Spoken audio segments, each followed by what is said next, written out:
Hi everyone. In this episode, going to be doing something really exciting. I have Adam Panisi on with me from AdPen. I did a video or an episode with him a month or two ago. Today, we'll be taking you guys through his first ever development deal. The deal where he put in no money of his own. I know it's hard to believe, but it's true. No money of his own, bought a $1.1 million site, sold it for $3 million using vendor finance. He's going to explain what vendor finance means. And a couple of videos ago, I talked about 5 strategies where you guys can make money. Vendor finance was one, and you guys wanted to know so much more about that. So that's why I've got Adam on. Again, he turned over $200,000 clear profit in 2 years using not a cent of his own money using this deal. He built 5 townhouses. So today he'll be sharing his screen. We've got Adam here, as you can see. And yeah, I'll just really be picking his brain so that if you don't want to wait 5 years, if you don't want to wait 15 years, 20 years for financial independence, whatever that means for you, then these kinds of development deals, more active strategies can kind of really accelerate your progress in building passive income and also building wealth. And at the end, I haven't told Adam this yet, but at the end, Adam's going to give you 3 pieces of like really gold nuggets, things that you guys can take home in your pocket, and really marinate over, chew over, so that you can actually start this journey for yourself.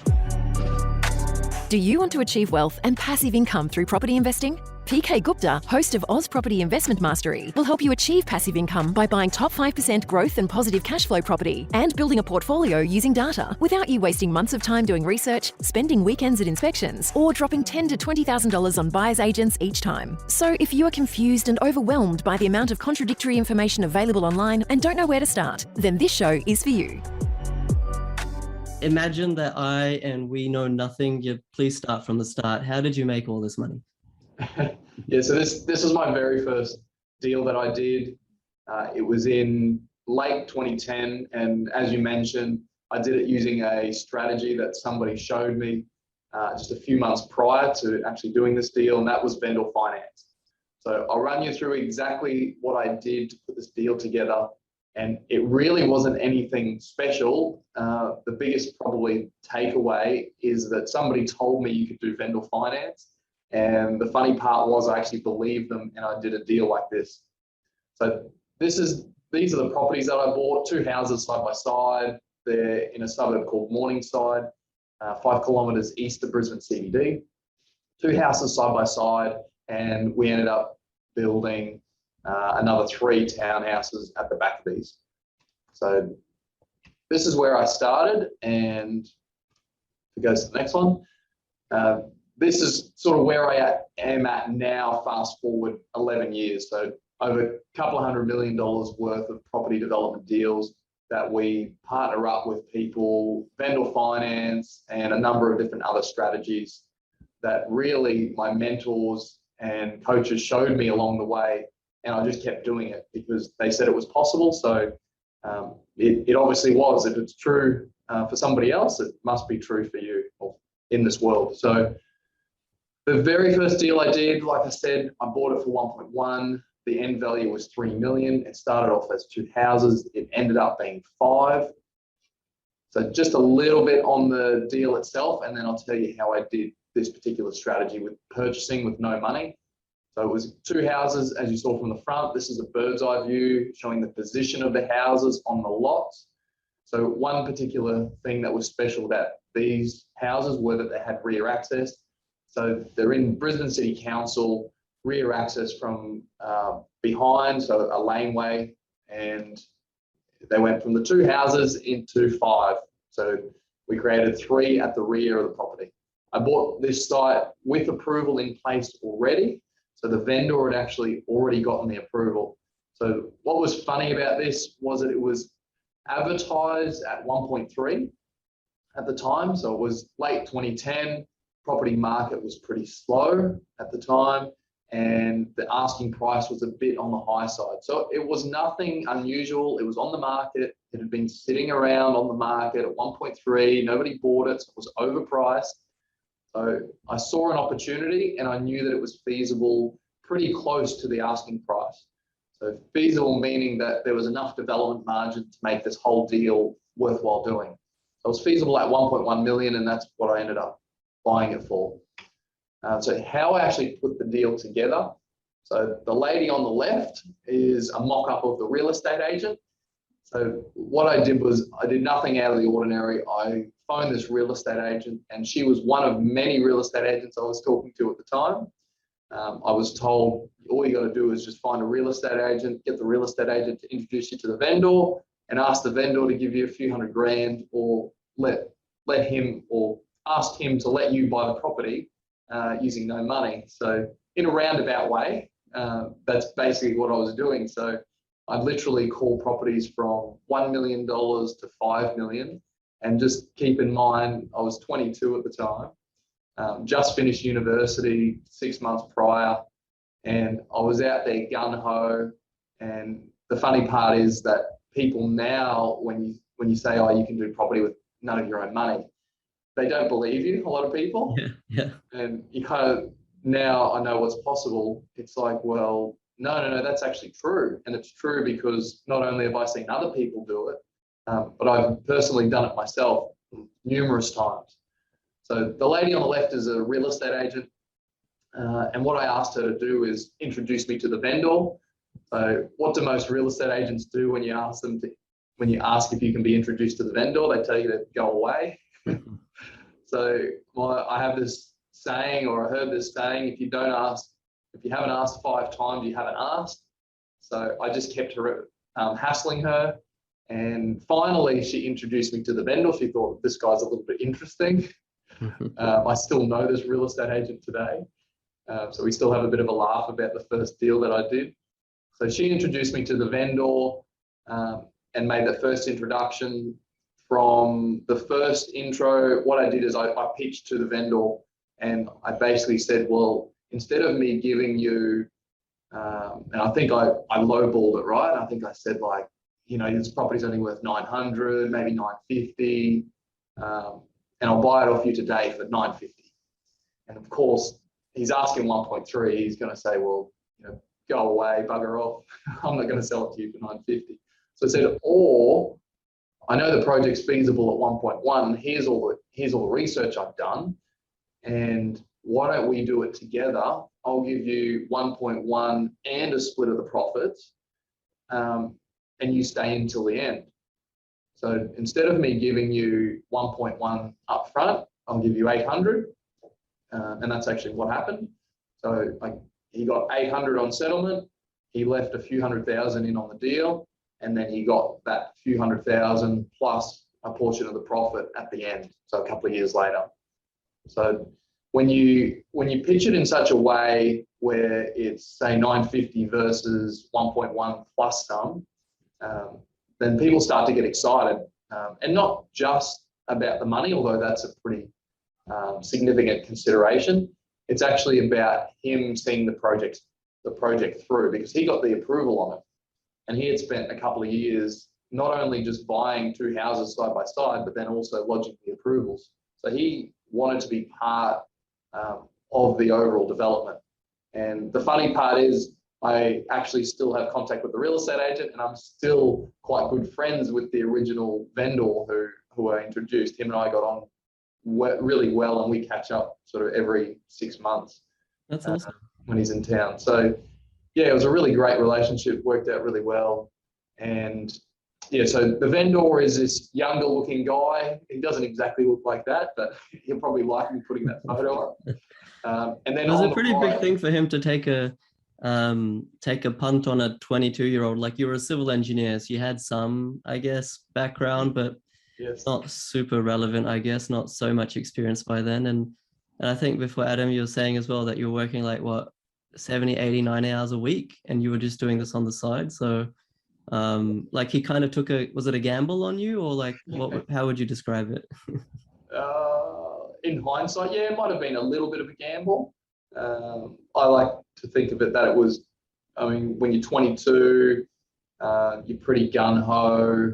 I did everything I could to, one, secure the deal, but then after I secured it, obviously I didn't want to let this guy down. and I made sure that I learnt fast, very fast, on how to get this thing done and completed. And I was lucky enough that I did have other mentors in the background that helped me through this, and not just mentors. I basically did every course I could get my hands on to teach me how to do property development. So yes, it helped being an engineer in terms of the technicality side of it, but really that's only such a small segment of the overall development process. So I really was taught the development process and then implemented that along the way. So the couple on the right is representative of another party that I brought to the table. So the vendor provided me with a few $100,000 basically to settle the site and start works. And those works included renovating the existing houses. So we staged this. So we did the renovation first, split off the titles, and then went on through to construction of the townhouses. So to get the whole deal financed, it was bank finance, which was the cheapest money, or is the cheapest money you can get. I introduced another party, and they became an investment party to the whole deal as well. So they came in, and I shared some of the profit with them as well. So there were multiple parties involved through the development. All parties did much better than what they would have if they had have just sold it up front. The agent got paid her commission. She was pretty happy. She thought this deal was a bit interesting. Nobody else had pitched this deal to her before. So she was actually really grateful, I suppose, that she did introduce the vendor and myself. And even now, she's when I catch up with her every so often, she asks about how we're going, and she thinks it's great that this all eventuated really well. So I suppose it's just having belief and picking a good deal, because there is an amount of due diligence that's needed. Yeah. Just being able to do that due diligence up front to make sure that you can honor what you say you can do. And the deal stacks. If the deal's crap, there's no point in getting vendor finance and doing it if it's not a good deal, right? You've got to be able to give people a share of the profit and make sure that there's going to be profit. So that's really how I put the deal together. And then that's the 3 townhouses at the back, 3-level townhouses. They overlook a little bit of the river, mostly over the eastern suburbs of Brisbane. Yeah, So amazing. Did that give you an insight? Did you have any questions or anything that I said that didn't quite make sense, or anything you want to know more about? I think the key question that I want to ask, Adam, is like most people who are going to be listening to this, watching this, they're either going to be sort of in their 20s, young and ambitious, a bit like what you were when you did this deal, or they're going to be, at a more mature stage in their life, maybe in their 30s, maybe even in their 40s, husband, wife, maybe a couple of young kids, maybe both the husband and wife are working.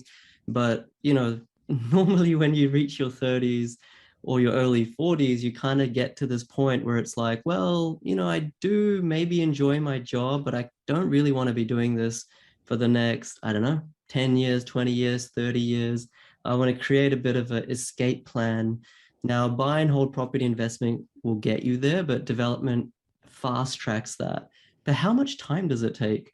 Like, I know that you're actually working a full-time job while you were doing this project, but if you could, kind of seems a little bit salesy and scammy, when people say, oh, no money down, make all this profit. But if you could just break it down for us, I know it requires a lot of focus, but how much time did you actually devote to this? I don't know, on a weekly basis or on a daily basis? Is this something that people could do as a kind of a side hustle, or, like an hour a day on the side, alongside kind of kids and stuff? Or do you need to just quit your job and do this? Yeah, that's a great question. I was working 60 to 80 plus hours a week when I did this project, and for the most of the time it was remote. So I had to work out how to get this thing built, basically from a different location in Australia. And now that that we're managing multiple projects, most of the management isn't actually on site. So you don't actually have to be on site. You can leverage your time. So one great thing about property development, and you'll probably see a lot of property developers, we don't really have that many staff. So there's a huge amount of leverage.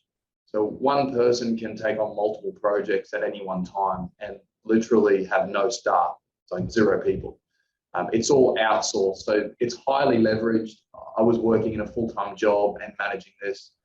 At a guess, I would say some weeks I would spend maybe 20 hours tops, but that would be a very busy week, down to some weeks there may not be any time that I spent on this project. So it just fluctuated depending on what was happening. And really most of my spare time, I didn't just spend doing this project. I was also getting educated doing other things as well. So looking for new projects, doing other projects, and still working remotely 80 hours a week. Yeah. Maybe on average, maybe between 5 to 10 hours a week over the course of a couple of years, maybe even less than that, possibly. I don't want to sound like it was no effort and no time, because it isn't. There is some time devoted to getting a project like this out of the ground.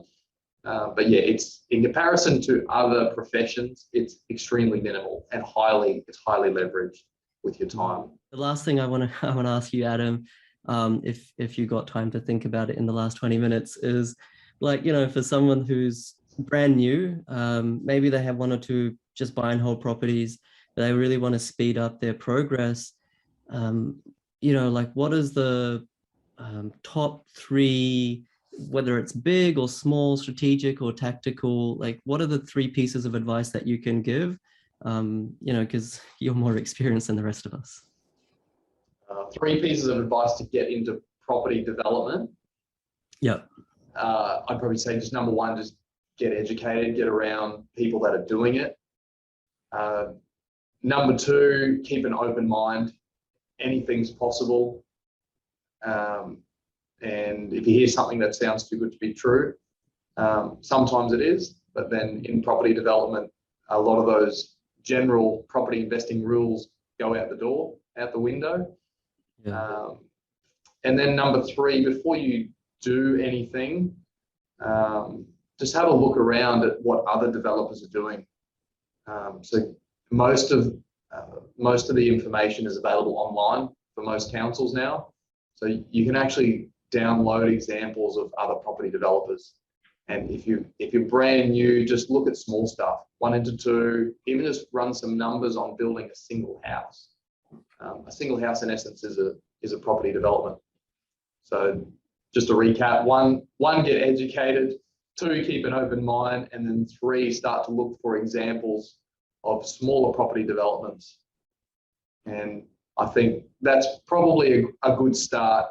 I wouldn't say go out and buy your very first development without knowing anything. I've seen a lot of people get into trouble doing that and not getting their numbers right. So yeah, just get started and just start educating yourself around that space. And maybe compare people as well. One person might be saying this, another person might be saying something that's completely different. The hard part, I think, at the moment is with the internet and with people out there it's what to believe. There's just so many different strategies and things, and it's really about, well, who do you believe and what's true and what's not. So hopefully that hasn't confused the no, I don't think so. The question more so. I mean, there's a lot of information out there. That's the problem. Like you said, it kind of overwhelms people. It makes them confused, makes them just go around in circles. So I completely agree. Even when you listen or watch a video like this, and you might be skeptical, how is it that a 22-year-old can make 200K on the side with none of his own money? It just seems like one of those things that are, just kind of scammy. But then interrogate, ask questions. And then the more you ask questions, the more you start to see whether it's legit or not. And, 101 people are trying to sell you something in Australia on real estate space. You need to be able to learn enough, at least, to be able to ask the right questions to see whether it's too good to be true or whether it's actually true. And especially property development, it seems very daunting. If you're new to property, even buying a property interstate is like super daunting. Everyone's got a different opinion, what to speak of property development. But maybe the last thing that my humble self, I'll at least leave people is not rocket science. Like in anything, you start with the first step. And as long as you get educated to learn what is step 2, what is step 2, 3, and what are the different nuances below that, at the end of the day, it's a numbers game. We don't really care what it looks like at the end, as long as it can sell for a particular price. And if we reverse engineer it, there's enough margin. There was 200K in this deal. It took you 2 years to do it, just on the side while you work. It sets you up. I mean, is this the deal that gave you the confidence to go on and do bigger and better stuff? Yeah, absolutely. Yeah. There you go. All right, Adam. Well, thank you. Thanks a lot for jumping on board again. And guys, everyone who's watching, like, Adam really is busy. He does, not exaggerating, more than $200 million worth of projects going on. So we're really lucky to have him. So thank you for being with me. My name is PK and this is Adam. And always remember that the most important real estate is always between your 2 ears. Get educated, get educated, get educated. Knowledge is always power. Thanks, guys. Thanks, PK. Thanks, guys.